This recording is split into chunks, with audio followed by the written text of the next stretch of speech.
Meaning of dog days. Dog days. Dog days. Dog days. Dog days. The term dog days refers to a period of hot and humid weather commonly experienced in the summer months.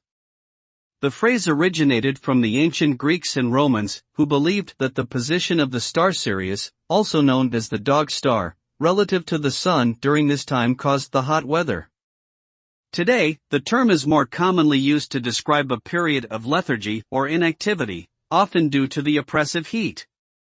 People may feel sluggish and unmotivated during the dog days of summer, preferring to stay indoors in air-conditioned comfort rather than venturing outside.